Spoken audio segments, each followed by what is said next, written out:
Come along as we take a quick stroll on the grounds of Starved Rock Lodge in Utica, Illinois.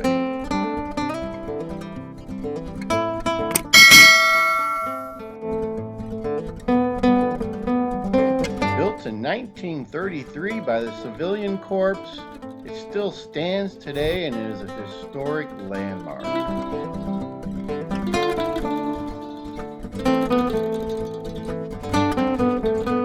Great place to visit and get back in touch with nature and art.